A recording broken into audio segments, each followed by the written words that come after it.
Baik. Jadi penerapan fungsi linear yang kedua ini ya, kita coba lihat yang pertama, yaitu pada teori biaya. Ya, di manajemen atau di kajian bisnis ini sering atau tidak akan terlepas tidak kita dalam konsep biaya.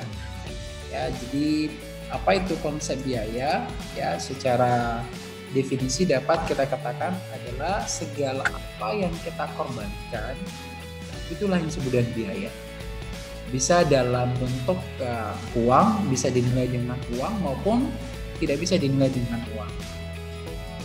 Lalu berbicara tentang fungsi biaya pada ekonomi mikro ya, kita pola dia dalam beberapa bentuk. Yang pertama total cost, dan kemudian ada fixed cost dan ada variable cost. Nah, kalau total cost ini adalah penjumlahan antara biaya tetap atau fixed cost dan variable cost. Ya, jadi penjumlahan dari kedua jenis biaya ini disebut dengan total cost. Lalu apa itu fixed cost atau biaya tetap? Adalah biaya yang dikeluarkan oleh katakanlah perusahaan ya, kalau kita fokus kepada lembaga perusahaan ya, biaya yang dikeluarkan oleh perusahaan walaupun produksinya tidak ada, itu disebut dengan biaya tetap ya. Jadi seperti misalnya di kampus ya, kalau di kampus saat ini kan tidak ada kegiatan kuliah langsung ya. Nah, walaupun tidak ada kegiatan kuliah langsung ya, tetapi ada biaya-biaya yang harus dikeluarkan sesungguhnya. Ya, apa misalnya biaya penyusutan gedung, ya, dipakai tidak dipakai gedung kan tetap ada penyusutannya. Kemudian biaya abodemen listrik, ya, biaya pemeliharaan dan lain sebagainya. Nah, pada fungsi biaya tetap ini nanti kita sebut dengan konstanta. Ya, kalau kita kembali kepada konsep fungsi kemarin ya.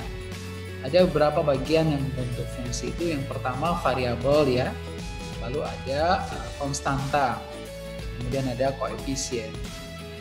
Kalau konstanta ini menunjukkan besaran dari biaya yang tetap atau fixed cost-nya. Nah, satu lagi variable cost itu apa? Nah, variable cost itu adalah suatu biaya yang dikeluarkan di mana besaran biayanya bergantung kepada jumlah output. Ya. Jadi kalau jumlah outputnya bertambah, maka biaya tetapnya, biaya variabelnya bertambah. Seperti kalau di perguruan tinggi biaya listrik, ya. Kalau semakin banyak mahasiswa di kampus, kan semakin banyak kegiatan, semakin banyak menggunakan listrik, kan biaya listrik semakin bertambah. Apalagi biaya air dan lain sebagainya, ya. Jadi itu bentuknya biaya variabel. Kalau di perusahaan misalnya di pabrik, apa misalnya biaya variabel itu biaya bahan baku, ya. Kemudian ada biaya listrik, kemudian ada biaya yang lain ya, yang langsung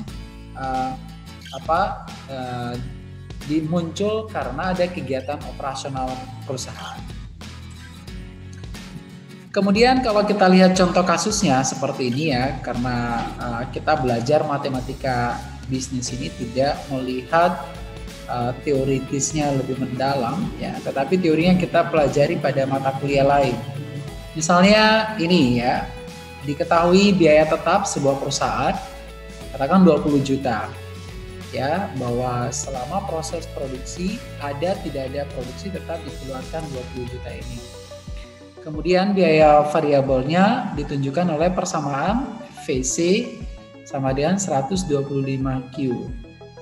Ya. Nah, pertanyaannya tunjukkanlah persamaan dan kurva biaya totalnya. Oke. Kemudian berapa biaya total yang dikeluarkan jika perusahaan tersebut memproduksi 500 unit produk. Nah, jadi matematika bisnis yang kita pelajari hari ini akan mendukung saudara belajar ekonomi mikro, ya, belajar manajemen operasional, dan belajar manajemen strategik. Kalau ada topik teori biaya di dalam, memang ada, ya. Nah, supaya Anda bisa menyelesaikan kasus-kasus biaya seperti itu, ya inilah salah satu pendekatan yang kita gunakan, yaitu menggunakan fungsi linear. Nah, bagaimana cara penyelesaiannya? Misalkan kita ketahui fungsi atau variabel cost-nya adalah 20 juta. Ngilik satu. Dan itu fixed cost-nya. Lalu variabel cost-nya 125Q. Ya. Nah, sehingga karena yang ditanya tadi adalah total cost-nya berapa atau fungsi total cost-nya, maka karena kita sudah ketahui bahwa total cost tadi adalah jumlah variable cost tambah fixed cost. Berarti untuk mendapatkan total cost-nya tinggal kita jumlahkan aja. Ya, total cost sama dengan fixed cost tambah variable cost. Ini 20 juta, ini 125Q. Tetap dalam bentuk fungsi, masih ada Q-nya ini ya. Oke. Nah, sedangkan kalau kita buat kurvanya ya, kurvanya adalah ini. Oke. Nah, kalau kita buat kurva dari total cost-nya itu ya, yaitu penjumlahan dari kurva fixed cost dengan variable cost. Nah, jadi kenapa kurva fixed cost ini dia datar atau horizontal? Karena dia tetap pada berbagai tingkat input berapapun, ya biayanya tetap sebesar 20 juta. Contohnya tadi apa? Adalah biaya penyusutan gedung. Ya. Mau ada tidak ada produksi tetap dikeluarkan biaya penyusutan gedung. Oke. Nah, kenapa variable cost ini dimulai dari 0? Karena fungsinya 125Q. Kalau Q-nya 0 berarti kan variable cost-nya 0. Ya. Kemudian semakin bertambah Q-nya, maka variable cost akan semakin naik. Penjumlahan kurva biru dan kurva merah inilah yang disebut dengan total cost. Oke. Lalu pertanyaan kedua tadi adalah berapakah total biaya kalau produksinya 500? Katakan 500-nya di sini. Ya, berapa biaya produksinya atau total produksinya, total biayanya. Nah, kita tinggal memasukkan variabel atau nilai variabel Q-nya. Karena fungsi total cost adalah 20 juta tambah 125Q, Q-nya kita ganti dengan 500, maka ketemulah ya nilainya adalah sebesar total cost-nya 20 juta 62.500. Karena apa? Ya 62.500 inilah biaya variabel. Ya. Nah, beginilah cara ya menghitung total cost kalau diketahui ini jumlah output yang dihasilkan. Nah, tentu semakin bertambah jumlah output ini nanti akan semakin besar total cost-nya. Nah, inilah arti dari kurva yang ini menanjak ke atas. Oke, nah itu konsep fungsi biaya. Nah, pada fungsi penerimaan ya, kita juga bisa menerapkan fungsi linear ini dalam menyelesaikan persoalan kasus penerimaan atau penerimaan baik pada bisnis ya dan seterusnya. Nah, seperti apa misalnya? Kita lihat dulu konsep penerimaan itu apa. Ya. Penerimaan atau dalam bahasa asingnya disebut dengan revenue adalah fungsi dari jumlah produk yang terjual. Kalau misalnya perusahaannya adalah reseller, maka jumlah produk yang terjual adalah kalikan dengan harga dari produk itu, itulah penerimaannya. Ya. Nah, sehingga revenue kalau kita simpulkan dengan R adalah fungsi dari Q. Berarti R bergantung atau naik tinggi rendahnya R ini bergantung dari Q.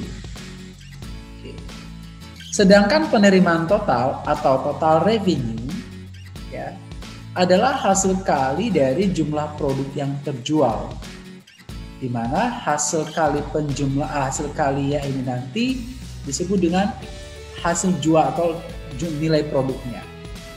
Sehingga total revenue itu kita bisa formulasikan menjadi P kali Q. P harga produknya, Q jumlah produk yang terjual.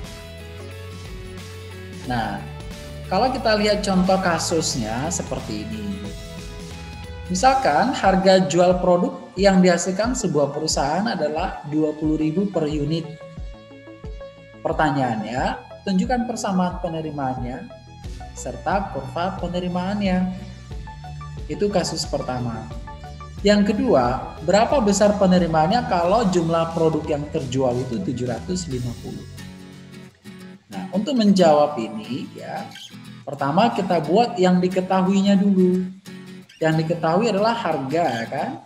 Harga 20.000. Maka untuk membentuk fungsi penerimaan, karena konsep penerimaan tadi adalah total revenue adalah perkalian antara harga dengan quantity, ya, maka fungsi total revenue-nya itu adalah tinggal mengganti P-nya dengan 20.000. Ya. Berarti fungsi total revenue adalah 20.000 Q. Oke. Lalu bagaimana bentuk kurvanya? Nah, inilah kurva penerimaan. Karena antara total penerimaan dengan Q adalah searah, artinya semakin tinggi Q, total penerimaan naik, maka kurva dari TR itu adalah seperti ini. Ya. Jadi ketika harganya misalnya P2, ya, maka Q-nya adalah segini ya, maka semakin naik total revenue. Semakin naik jumlah outputnya, maka total revenue akan semakin naik. Karena P dan Q adalah perkalian. Kemudian, kalau misalnya diketahui jumlah outputnya adalah 750 pada harga 20.000, maka berapa besar penerimaan perusahaan tersebut? Yaitu sama dengan fungsi biaya tadi, ya. Tinggal menggantikan nilai Q-nya dengan 750. Ya, jadi karena TR adalah 20.000 Q ganti dengan 750, maka total revenue dapat kita dapat atau peroleh sebesar 15 juta. Hasil perkalian ini ya dengan ini. Nah, begitulah cara perhitungan ya total penerimaan menggunakan konsep fungsi linear.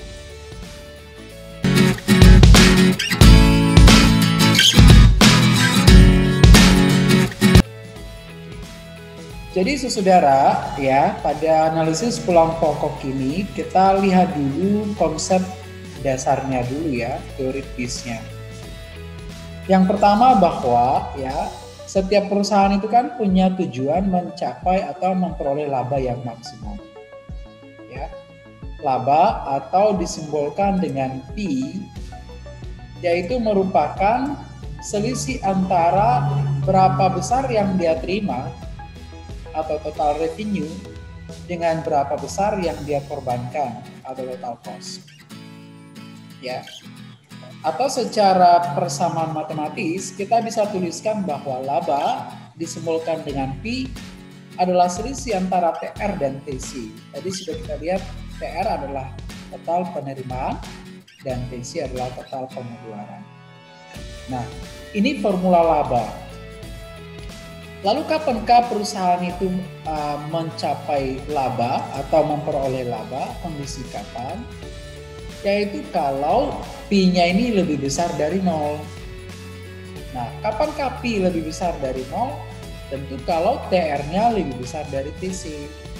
Karena TR dan TC adalah pengurang, jika TR besar dari TC tentu hasilnya positif. Berarti kondisi tersebut adalah kondisi laba atau profit. Jadi laba ya dicapai kalau total revenue lebih besar dari total cost. Itu yang kedua. Sebaliknya kalau rugi ya kebalikannya, ini mohon maaf ya saya salah catat, tolong nanti diperbaiki. Ya. Rugi itu kalau P-nya kurang dari 0 atau selisih antara TR dan TC itu negatif. Ya. Nah, bahasa lainnya adalah bahwa rugi kalau penerimaannya lebih kecil dari pengeluarannya. Kemudian kapankah terjadi pulang pokok atau break even point? Ya, jadi pulang pokok atau break even point itu tadi kalau P-nya sama dengan 0. Nah, P sama dengan 0 ini kalau terjadi ya atau diperoleh P sama dengan 0 apabila total revenue sama dengan total cost. Berarti bahwa kondisi pulang pokok atau break even point adalah apabila penerimaan sama dengan pengeluaran. Ya. Jadi konsep seperti ini kan sederhana, tetapi kadangkala kalau saya evaluasi pada beberapa mata kuliah, pengalamannya ya kadang mahasiswa lupa, ya kurang paham tentang konsep ini. Mestinya orang ekonomi tidak ada yang tidak paham dengan ini. Laba kapan, rumus laba apa, kapan rugi, kapan pulang pokok, Anda harus paham. Oke.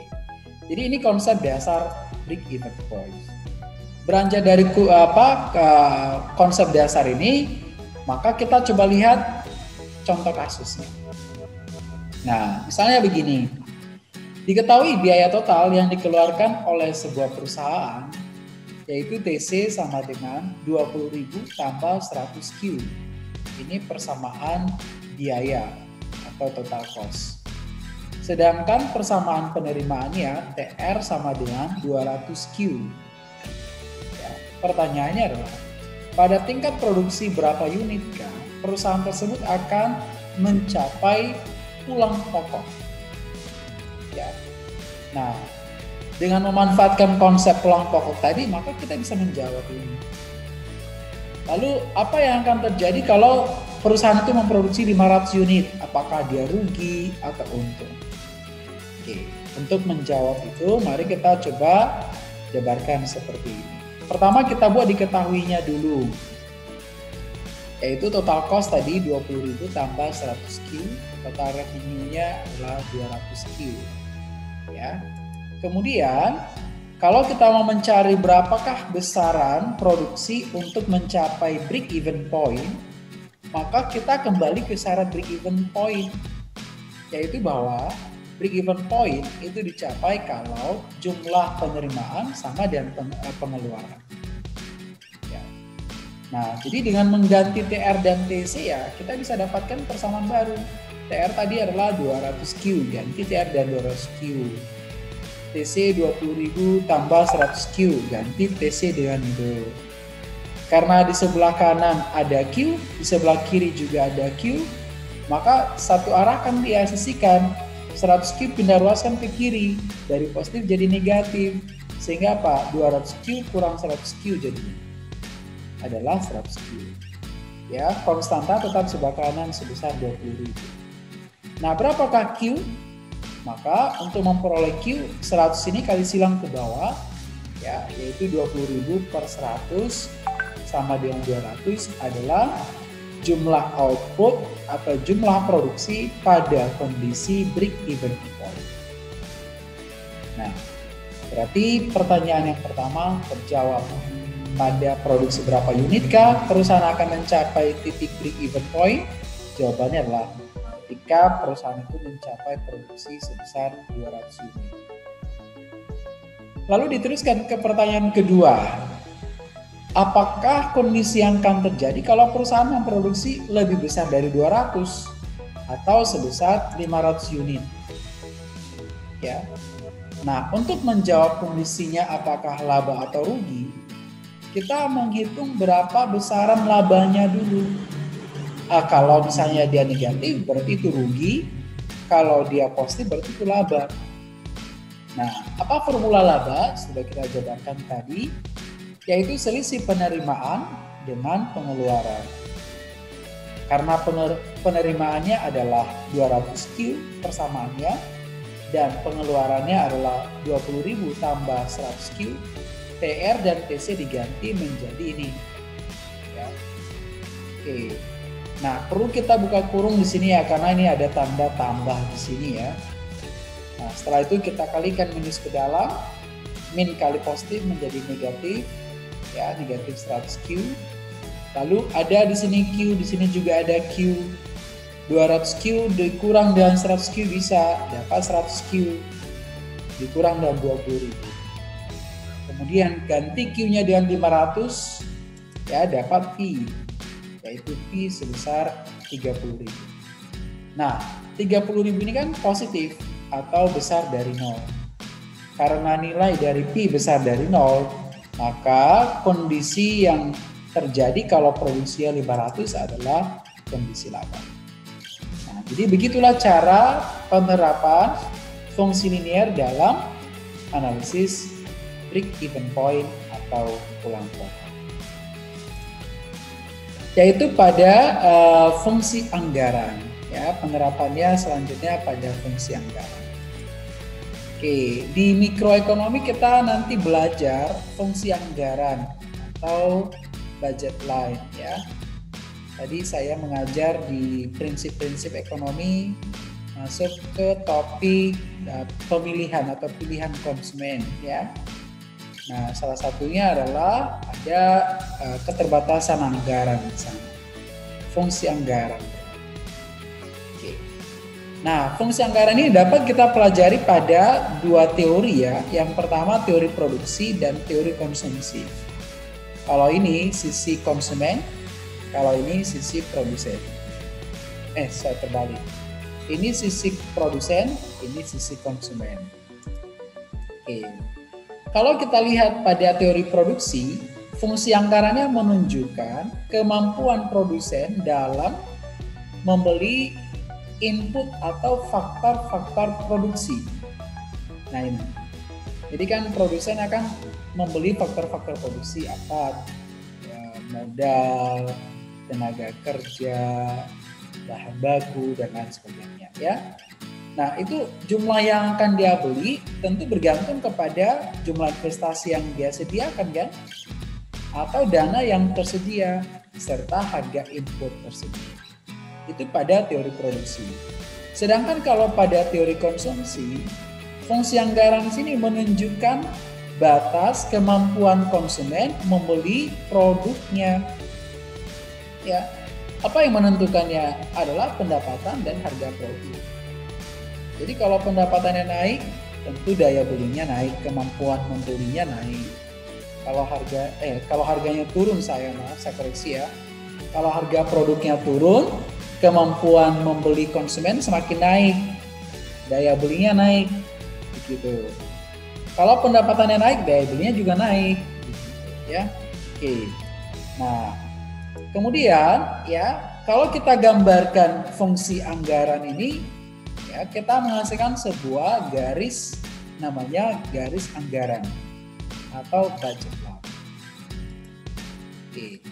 Bentuk umum dari persamaan fungsi anggarannya adalah ini, yaitu money atau uang yang kita miliki sebesar M, kita akan gunakan untuk membeli X dan Y.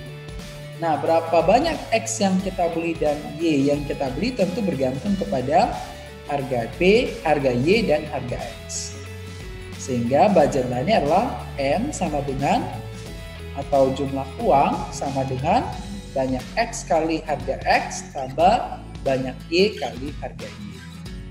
Nah, inilah fungsi anggaran yang kita kenal di ekonomi mikro. Kita lihat contoh kasus penerapannya begini. Misalnya, pertanyaan adalah bentuklah persamaan anggaran seorang konsumen untuk membeli X dan Y apabila pendapatannya sebesar 100.000. Ya. Yang kita bentuk adalah persamaannya dulu. Itu pertama. Sedangkan harga X dan Y adalah harga X-nya 500 dan harga Y-nya adalah 200. Yang kedua, jika semua pendapatannya tadi adalah 100.000 dialokasikan untuk membeli X dan Y, ya ini saya catat ya, tolong diperbaiki nanti. Untuk membeli X dan Y, maka berapakah X yang akan didapat dan berapa yang akan didapat Y-nya? Ya.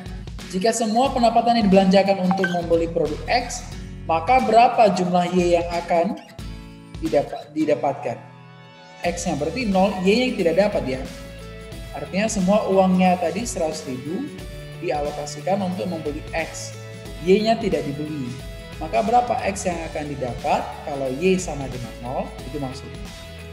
Dan yang ketiga, berapa jumlah Y yang didapat kalau konsumen membeli X sebanyak 100.000. Oke. Untuk menjawab kasus seperti ini ya, kita buat dulu diketahuinya bahwa uangnya yang tersedia 100.000, harga X 500, harga Y 200. Maka pertanyaan pertama tadi fungsi anggarannya. Fungsi anggarannya tentu mempedomani ini saja ya.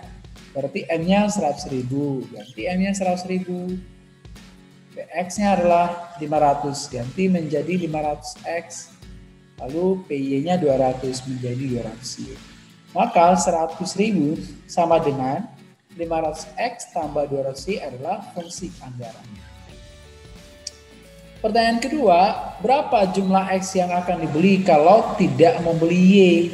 Artinya Y sama dengan 0. Ya, tinggal mengganti aja berapa nilai X kalau Y 0. Berarti ganti Y-nya dengan 0.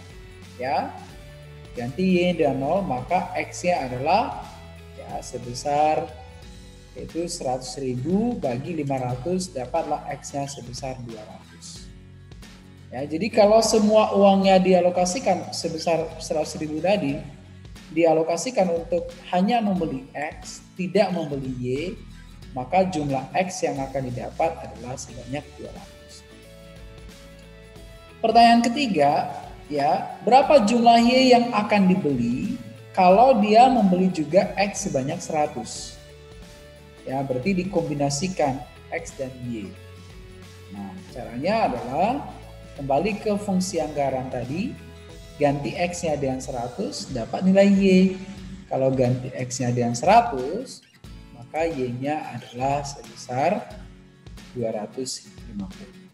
Nah, ini kan semua penyederhanaan matematika sederhana ya, seperti yang kita ceritakan di fungsi linear sebelumnya. Jadi, beginilah cara penerapan fungsi linear pada fungsi anggaran. Maka sekarang kita lihat fungsi konsumsi, ya. Oke. Nah, kalau kita berbicara tentang pendapatan masyarakat, ya, ini makro nih ceritanya ya. Di prinsip-prinsip ekonomi makro Anda sudah pelajari ini ya. Ini menjadi materi pertama kemarin, ya. Bahwa pendapatan masyarakat itu pengalokasian itu ada dua. Yang pertama untuk konsumsi, sisanya untuk tabungan. Ya. Oke. Sehingga kalau kita bentuk persamaan pendapatan masyarakat itu dapat kita tulis adalah Y sama dengan C tambah S. Ya. Yaitu penjumlahan antara konsumsi dan tabungan. Nah, tabungan dan konsumsi ini kan tentu sebanding arah atau berbanding lurus dengan pendapatan. Artinya apa? Ketika pendapatan naik, maka konsumsi naik. Ketika pendapatan naik, maka tabungan juga naik. Kira-kira begitu. Nah, oleh karena itu maka fungsi konsumsi itu dapat kita bentuk menjadi C sama dengan fungsi dari pendapatan nasional. Karena apa?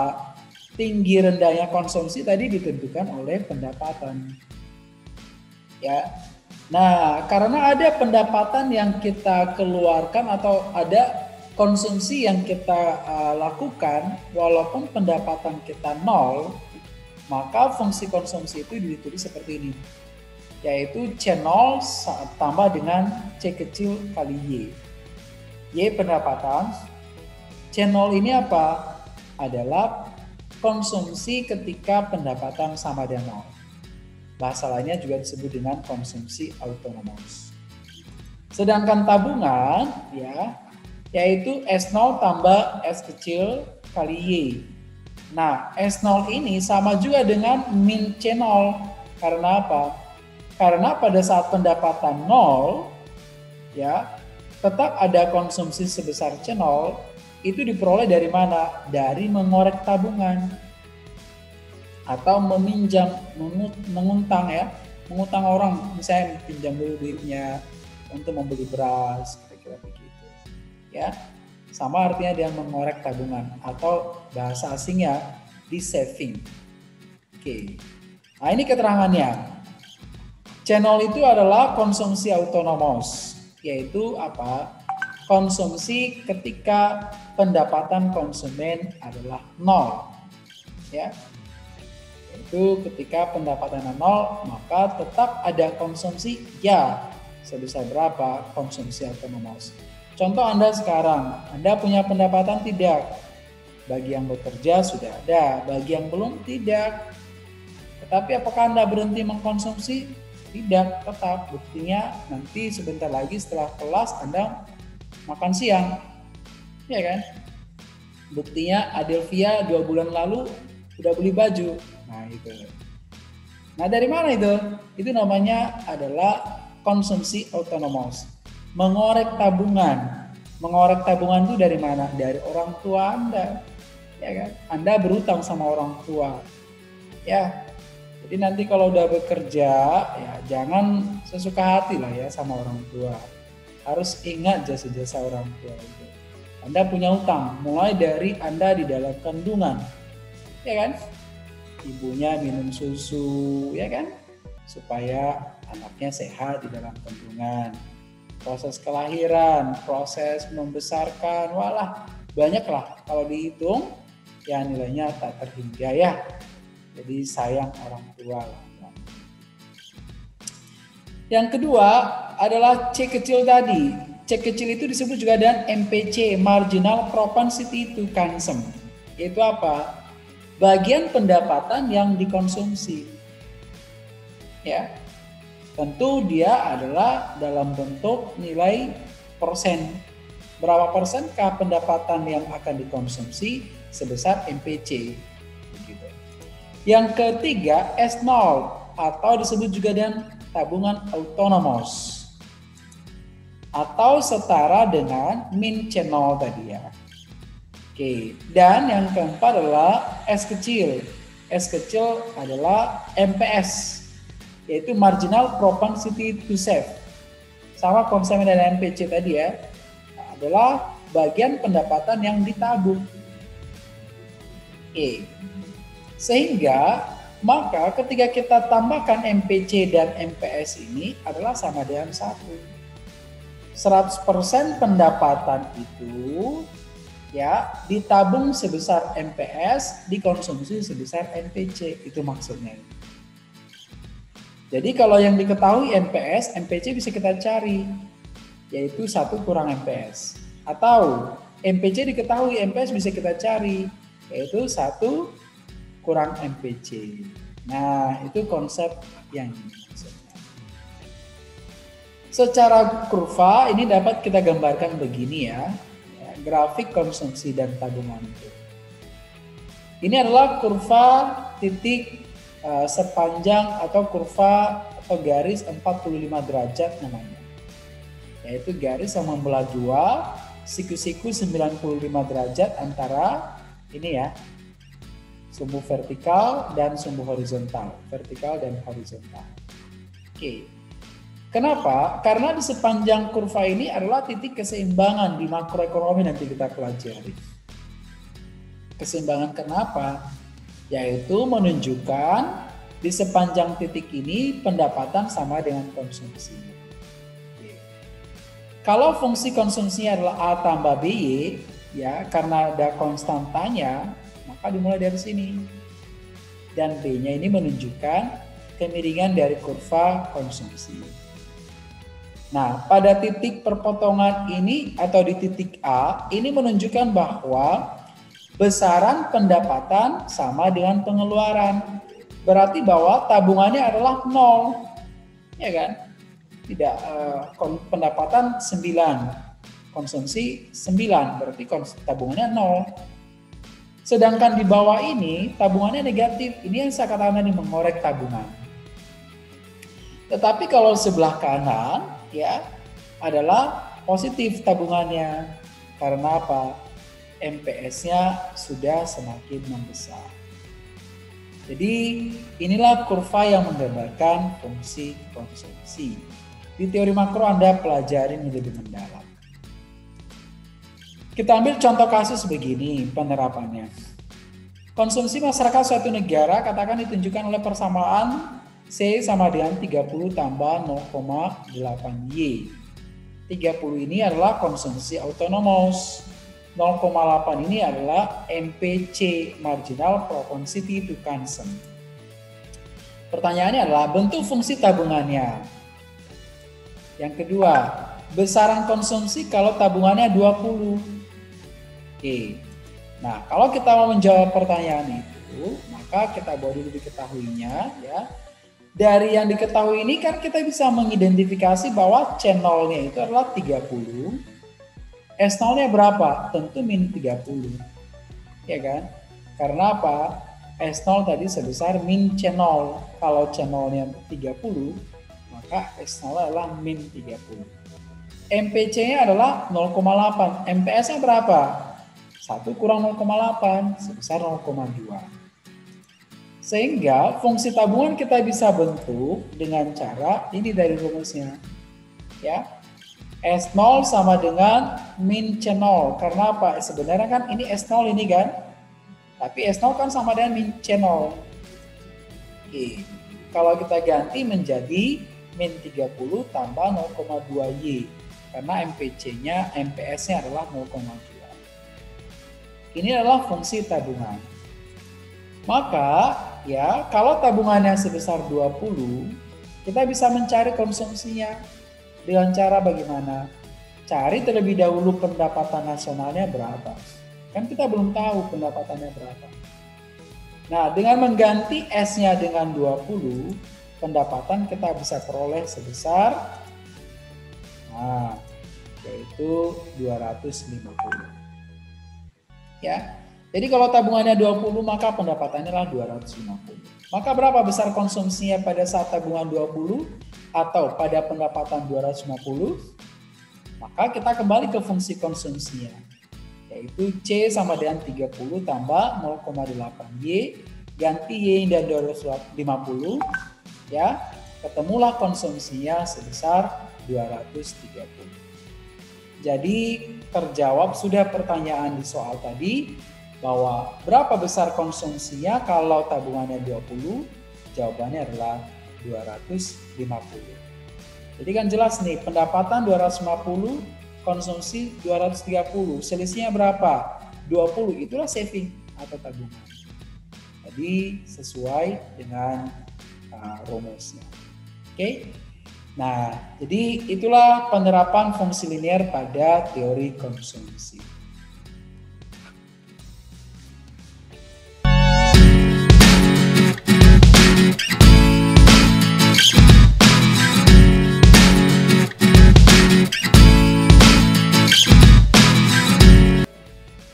Jadi bagaimana penerapan fungsi atau fungsi linear dalam fungsi investasi?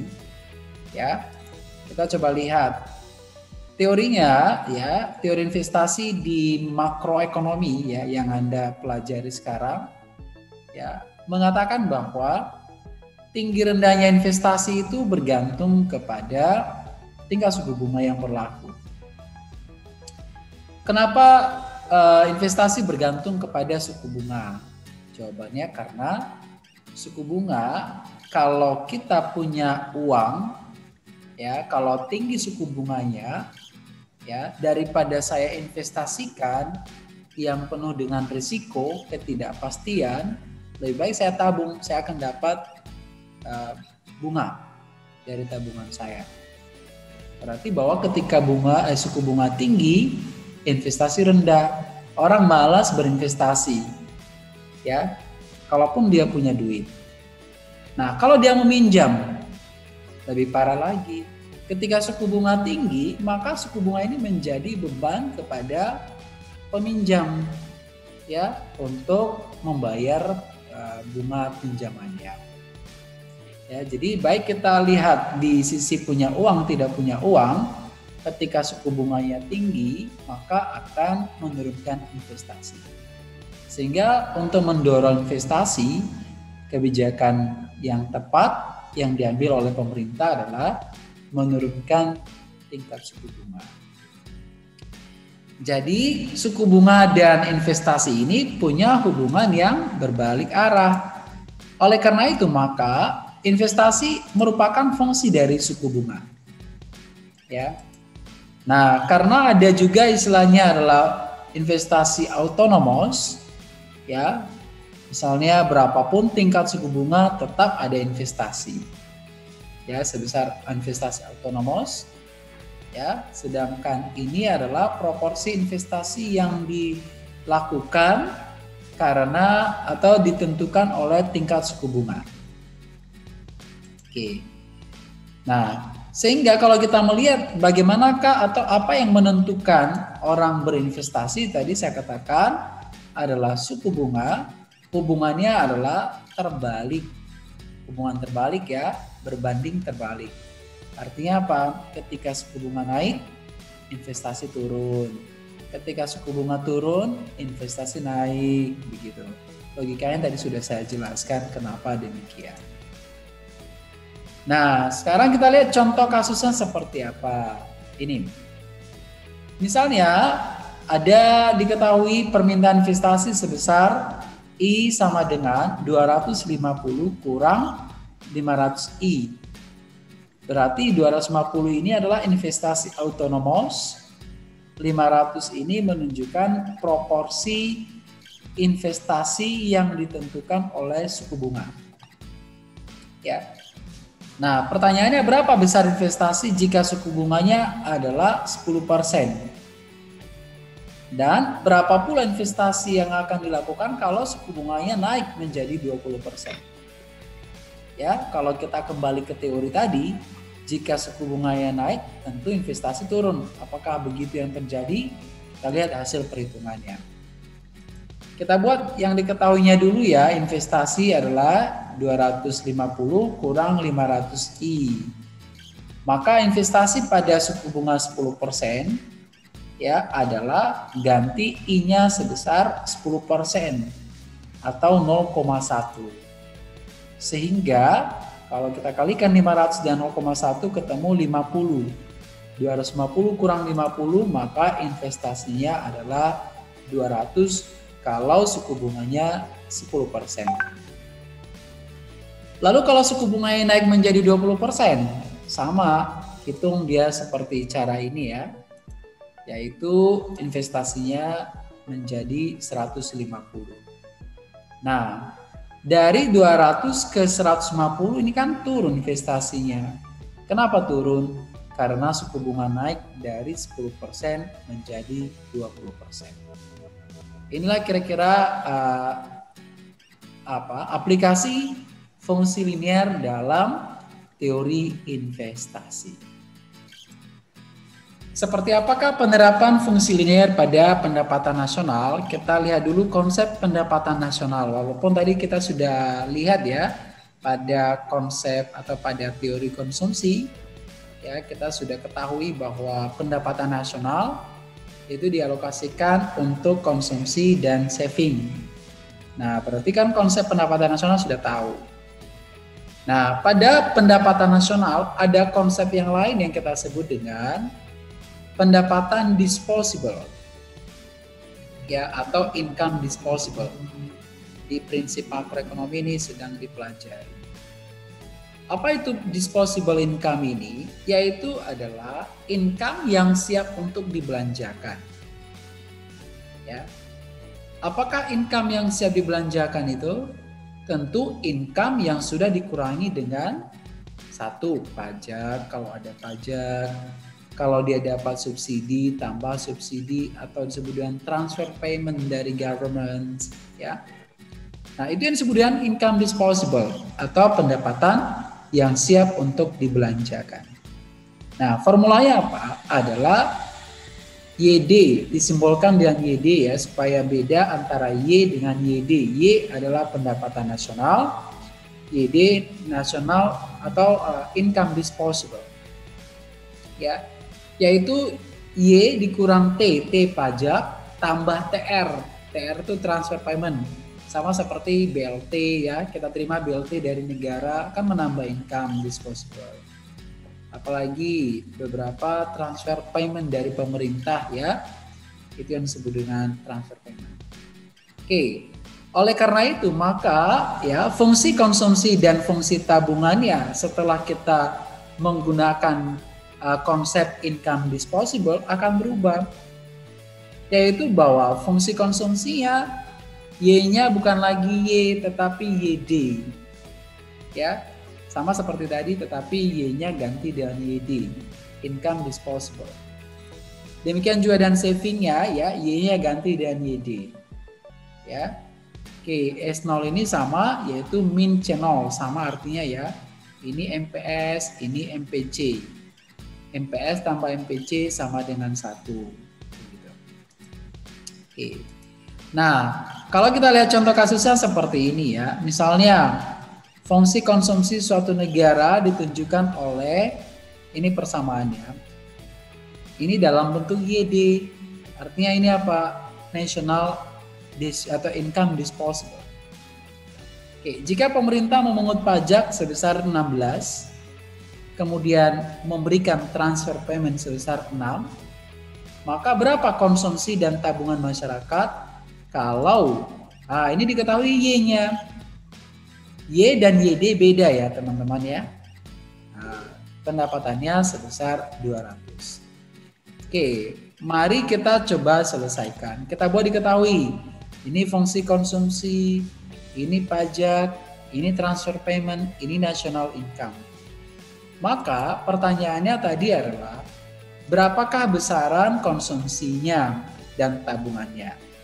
Sebelum kita jawab itu, kita harus hitung dulu income disposable-nya. Ya. Tadi income disposable rumusnya adalah selisih national income dengan pajak tambah transfer payment. Oke, national income yang 200 kurangi pajak 16 tambahkan dengan transfer payment. Dapatlah income disposable 190. Nah, dari income disposable ini ketika kita masukkan ke dalam konsumsi, dapatlah konsumsinya. Maka konsumsinya adalah ya tinggal ganti YD dengan 190, yaitu 0,8 kali 190 tambah 30, konsumsinya adalah 182. Oke. Ya, jadi begini cara perhitungannya. Lalu berapa tabungannya? Nah, tabungan, karena kembali fungsi tabungan tadi adalah ini min C0 ya, S0 atau min C0. Ya, jadi karena C0-nya adalah 30, maka min C0-nya min 30. Karena MPC-nya 0,8, MPS-nya 0,2. Nah, inilah fungsi tabungan yang bisa kita bentuk dari fungsi konsumsinya. Oke, kalau kita ganti YD dengan 190, maka berapakah tabungannya? Nah, tabungannya adalah min 30 tambah 0,2 kali 190, ya, dapatlah tabungannya adalah 8. Nah, kalau kita tambahkan konsumsi dengan tabungan, 180 tambah 8 adalah 190. Itu sebesar income disposable. Berarti jawaban kita, uraian kita sudah benar. Nah, beginilah cara penerapan fungsi linear dalam menghitung pendapatan nasional.